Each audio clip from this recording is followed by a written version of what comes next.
Football on Off the Ball. With Sky, get more of the sports you love on Sports Extra with BT Sport and Premier Sports. This is News Talk. Now you're very welcome back. So there was much talk about Harry Kane and the One Love armband in advance of the England-Iran game. And as it transpired, as we know now, the protest of real substance was to come from the Iranian team. They refused to sing their national anthem. The anthem was booed by a large section of Iranian fans at the stadium. There was the amazing shot of one woman who was in tears and applauding her team as they refused to sing the anthem. For more on this extraordinary moment and the consequences potentially for the team, very happy to say we're joined by Jere Longman of the New York Times, and he's a best-selling author. He's been covering this story. Jere, great to have you on. Hey, thanks for having me. I appreciate it. So this was a moment, I think it's fair to say, that we'll all remember from this World Cup. Just to give, in relatively brief terms, a backdrop and a context for this, the current revolution, the current rising in Iran began on September 16th, in effect, with the death of 22-year-old Mahsa Amini. She died in police custody, reports, amongst others, alleging that she was beaten in a police truck, having been arrested by the morality police. And at her funeral, headscarves were ripped off, hijabs burned, women cutting their hair. This is morphed into a mass protest. It is spread around the country, and the clampdown from Iranian authorities has been vicious. Reports of 400 plus deaths thus far is about where we are in very basic terms, Jerry. Yes, so the Iranian football team, known as Team Melli, has generally historically been seen to represent the people of Iran, not the government, but it's sort of the Iran of everyone's imagination. But now, given the unrest in the country, the team represents kind of the divisiveness of the country, not the unity of the country. And so, what you saw on Monday during the playing of the national anthem was actually a more complicated situation, I think, than appeared originally. So, there have been a number of people who believe Iran should not be at the World Cup. There are some who believe they should go and perform some act of civil disobedience, that kind of thing. So, some people I appreciated, I think, that not singing the national anthem, not celebrating after either goal. Some activists thought it was too little, too late. And actually, in the crowd, while some people booed, some people also chanted "without honor," and it's unclear whether they were chanting that at the players because they didn't want them to be there, or just the idea in general of Iran being at the World Cup. We actually got reports that in a mall in Tehran, that people were cheering every English goal, and it's unclear exactly why, but perhaps some people have suggested that the worse the team does, the worse that the Islamic regime looks, or it just could have been just a kind of a protest against the team being there in the first place. But so the national team has been not singing the anthem at various matches before the World Cup, both the national team and also the domestic league teams, and they haven't been celebrating goals. So this, I think, was sort of viewed as sort of the least thing you could do, right? Or that you should do at least something, and that was sort of the least thing. Some people are demanding more. Okay. And as I said, some people don't want the team to be there in the first place. So that is quite nuanced and complex, because I do remember in advance of the World Cup there were the shots of the team covering the national emblem on their tracksuits during the anthem. So the reaction in Iran then is potentially in certain quarters a sense of, well, you're not doing enough anyway, so you're not, because they've been talked about, this team, almost even on this show and around the world, as almost heroic in their stance. But for many in Iran, clearly that's seen as that's the minimum they should do, and maybe they shouldn't be there at all, and so there's maybe a sense of indifference about their protest as it was? Yeah, there's Jalal Talebi, who coached Iran in the 1998 World Cup and guided Iran to its most important victory ever against the United States. He lived then and lives now in Northern California, and he told me, he says, football is life for me, but under these circumstances, I just don't think the team should be going. So if the former coach is saying that, you can imagine how complicated the feelings are inside of Iran. Okay. I think some people wanted, the recent, I think it was 2 weeks ago, the Iran Super Cup, the team that won, the powerful club Esteghlal, one of their players actually wrote the names of one of the victims of the protest. And so I think some people are looking for something like that. I obviously have no idea whether that would happen or not, but some people are looking for that. Some people, I think, will be looking for the game. Iran plays the United States on Tuesday, and will be looking for some sort of solidarity from the Americans, a lot of people.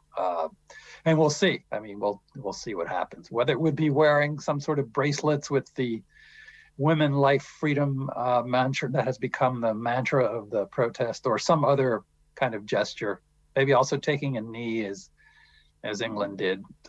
We'll see whether that happens or not.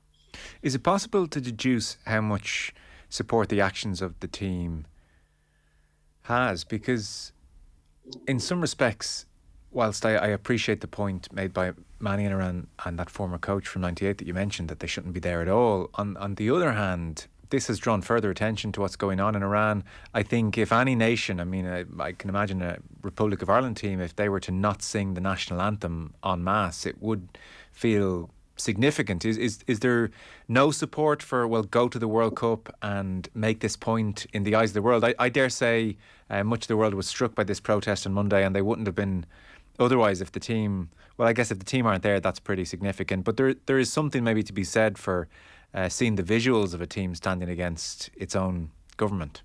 Right. So there are no, at least that I'm aware of, there are no sort of polls that you would see in Western countries, how many people support this, how many don't. Yeah. And clearly that was the debate that there are, we spoke, my colleague Farnaz Fahisi and I spoke to people inside of Iran, and that was the debate. Some people do feel that, yes, they should go, because then it would be better to, it would show the urgency of the situation to the world. So they're definitely, it's not a, monolithic feeling. It's, as I say, it sort of represents a very divided country about what people should do. Yeah. And do we have any idea then, the Supreme Leader Ayatollah Ali Khamenei and his advisors, I dare say they thought the protest was significant and noted it. What are the potential consequences here for the players or the families of the players? Well, especially the players, there are some players who will go back to the Western European leagues and then one China league, but a lot of them will go back to playing in the domestic league.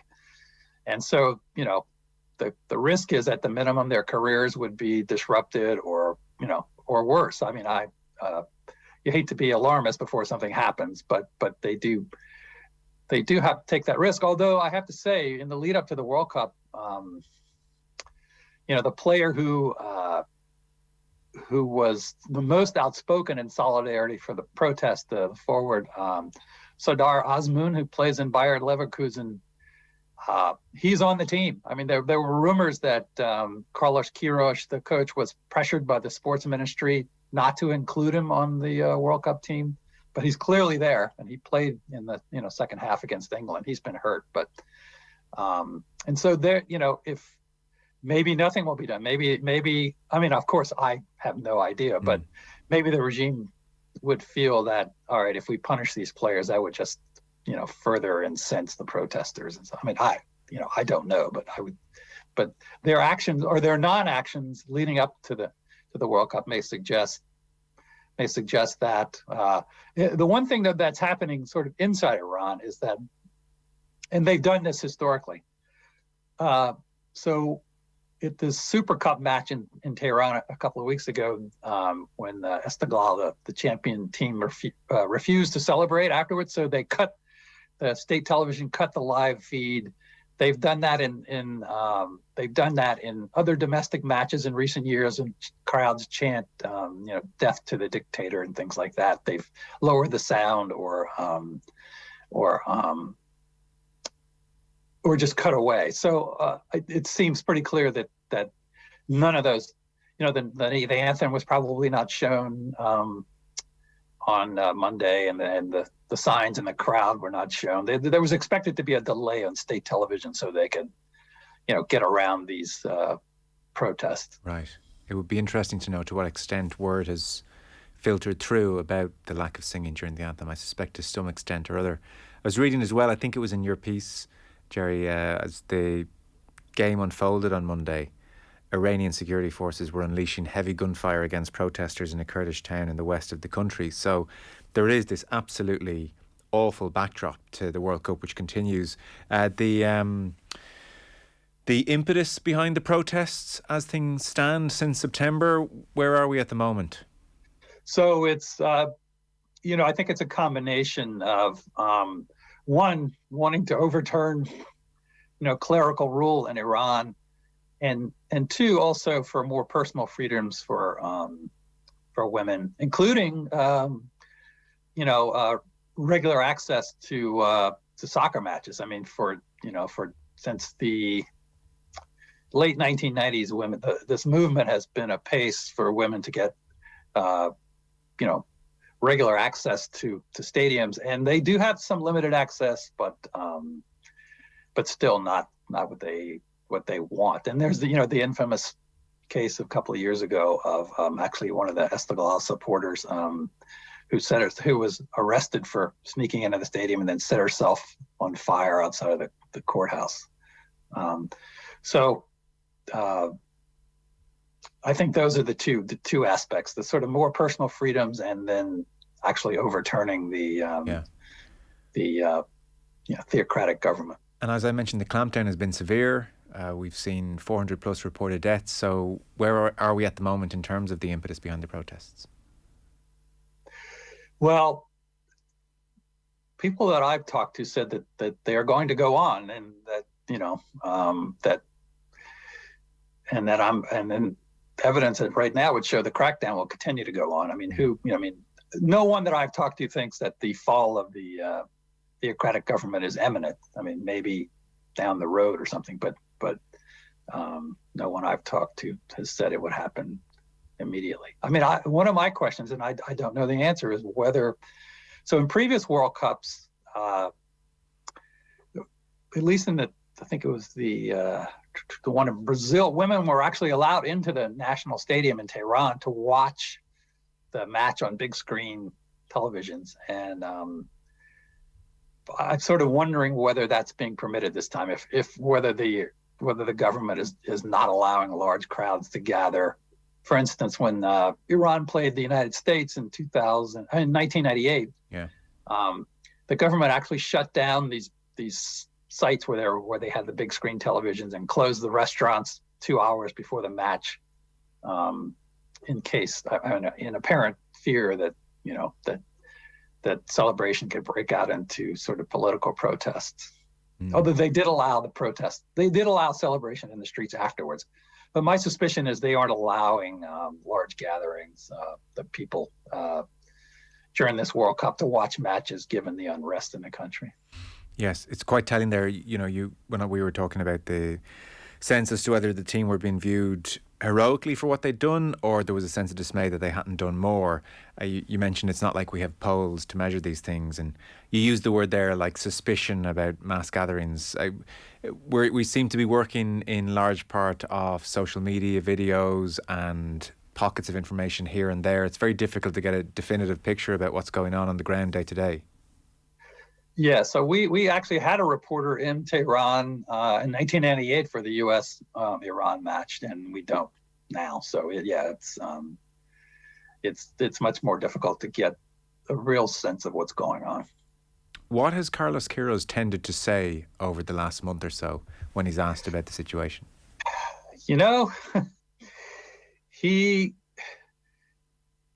he quoted a paraphrase of the Beatles and tried, instead of, John Lennon, instead of saying "give peace a chance,"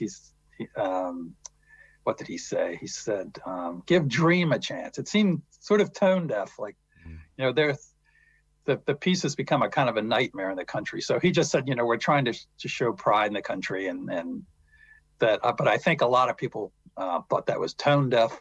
On the other hand, some people are enraged at the players because some of them bowed before Ibrahim Raisi when they met him before leaving for the World Cup. So there's so much scrutiny. Everything they do is scrutinized, and it's going to be criticized by some, applauded by others. So it's Yes. And you mentioned one of the players had been quite outspoken and has been allowed to continue with the team. Generally, across the 23-odd man squad, are they saying things about what's going on in any great detail, or anything striking being said? The Sunday, the day before the match, the team captain mentioned this case of, there was a 10-year-old boy who was killed last week whenever security forces opened fire on his family's car, and he had done a school science project where he made a small boat and dedicated it eloquently to the gods of the rainbows. And so the Iran captain opened his press conference on Sunday by opening with those words, dedicated to the gods of the rainbows. Right. So that's been sort of one striking moment. But mostly it's been the former players, former star players like Ali Daei, who was a star in 1998. He was invited by FIFA to come to the World Cup, but declined, saying, "I'm in mourning." And Ali Karimi, another former star, has also been very outspoken. I mean, the players are obviously under a tremendous pressure, right, not to say much. Matter of fact, we were reported in our story a week or two ago that there had been a really difficult argument between Sardar Azmoun, the outspoken player, and another player, Mehdi Taremi, who scored both goals in Monday's game. That they had an argument that Taremi believed that Azmoun shouldn't be saying what he was saying, that it was distracting the team and things like that. So even within the team, there appears to be or has been some sort of divisiveness. Mm. I'm so glad we did the piece, because it's so much more complicated than I had thought. Because I was reading in the Hardline Daily, Vatan Emiruz, it was reporting protesters in Iran were celebrating the England defeat in the streets, and there were cheers in coffee shops when England scored, and there were honking car horns with joy after the game, and there was description of motorbike drivers honking and chanting "Six" after the game. And so I just took that to mean, well, and I think you made the point earlier, there's a degree there of, well, any embarrassment for Iran at large is embarrassing for the authorities, therefore it's good. But now I'm half wondering if, well, despite these players under difficult circumstances and doing their best, despite these players not singing the anthem, that I'm now reading those reports and thinking, well, maybe those people are saying, well, good on, I'm delighted because they shouldn't be there in the first place, and shame on them for even going. So I'm delighted they were beaten. And that I'd like to know what the answer is, because they are very different interpretations. No, they're very different interpretations. I'm fascinated to see what happens on Tuesday if people start cheering, the United States goals inside of Tehran. That would be really fascinating. I mean, I don't know. I was in Tehran. I spent 10 days or so in Iran before the 1998 World Cup, and I have to admit, it's a very welcoming and highly educated society, but I have to admit that the longer I was there, the less I thought I knew about what was going on. It's a very complicated place, and so it makes it sort of difficult to sort of explain the situation in black and white. Yeah, it's an impossible situation for the players, isn't it? It is. I mean, so in 1998, it was a different government, a reform government. There were moves to, improve relations with the United States. Before Iran played United States in Lyon in France, the Iranian players brilliantly, I think, undercut the sort of political tension of the moment by handing white roses, a symbol of peace, to the American players. And then Iran came to the United States in 2000 to play a friendly in Los Angeles, where many Iranian Americans live. And but that was a different time. That's a different government. That sort of hope of reform in those days has curdled, right? And now the people don't see that chance for reform, and they want to overthrow the government. So it's a completely different atmosphere than it was, 20 years ago. And Jerry, I mean, I don't want to get you to overstate your Iranian expertise here, but we haven't seen protests like this in Iran since 1979 and the Islamic Republic and the protests then around the reintroduction of the compulsory hijab. Is that right? There was that green revolution in the not so distant past. I'm really not qualified probably to tell you the history of the protest, but I've seen comparisons to 1979. But to be honest, I'm not fully qualified to know. That's no problem. You mentioned as a last thought the potential for some kind of collective moment between the US team and the Iranian team when they play each other. What shape would that take? Do you know, have discussions been had, or is that just almost a feeling you have? I was told there were going to be some kind of discussions that one Iran expert and analyst was going to speak to one of the officials in the American team and maybe suggest some possibilities. I mean, one would be, to wear these bracelets that say women, life, freedom, or to have a T-shirt maybe with that on there, or, take a knee or something during the anthem as well, or something. Those have been what's been sort of thrown out as possibilities. I mean, we'll have to see. Okay. Again, thank you so much for adding the nuance to all this, because again, it's far more complicated than I had anticipated. So it's great to get your expertise on it. Jere Longman of the New York Times. Thanks so much for your time, Jerry. Oh, thank you. Appreciate Take care. it. Thanks very much. That's Jere Longman there of the New York Times, best-selling author as well. Our football coverage here in Off the Ball with thanks to Sky. All the football you love in one place, including Sky Sports and BT Sports. Football on Off the Ball. With Sky, proud partner and supporter of the Republic of Ireland women's national football team. This is News Talk.